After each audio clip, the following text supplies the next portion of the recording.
जय श्री राम। भगवान श्री कृष्ण जब अपने समय काल पूरा करके अपने गोलोक धाम जाने लगे तो उद्धव जी ने उनके पैरों को पकड़ लिया और रोने लगे कि कन्हैया, तुम कहाँ जा रहे हो, मुझे भी लेकर चलो। भगवान ने कहा, देखो उद्धव, ऐसा संभव नहीं है। क्यों क्यों संभव नहीं है? आखिर तुम भी जा सकते, हम क्यों नहीं जा सकते हैं? भगवान ने कहा, भैया ये मृत्यु लोक है, यहाँ पे जो आया है वो जाएगा राजा रंक फकीर। यहाँ जिसका जन्म होता है उसका मरना निश्चित है, और हमारा जन्म नहीं होता, हमारा अवतार होता है। तो उद्धव, इसी कारण, इसी नियम के कारण तुम मेरे साथ नहीं जा सकते हो। और भगवान एकादश स्कंद में कहते हैं कि उद्धव उनसे अणुमात्र भी कम नहीं है। क्यों? उद्धव देवगुरु बृहस्पति के शिष्य हैं, विद्वान हैं।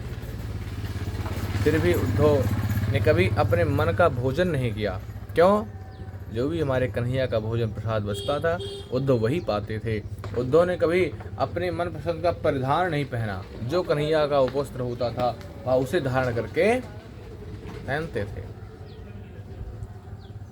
तो जब भगवान श्री कृष्ण ने सोचा कि उद्धव के मन के भाव को समझा तो कहे, उद्धव तुम चिंता मत करो, ना तो मैं गोलोक धाम जाऊंगा और ना मैं यहाँ रहूँगा।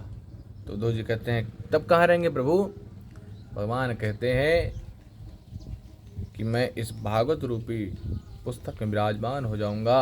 और भागवत में ही भगवान एक छोटी सी लोक की भांति होकर उसमें प्रविष्ट हो गए। तिरोधाय प्रविष्टोयम श्रीमद्भागवतारणवम तेने यं मांगमयी मूर्ति प्रत्यक्षावर्तते।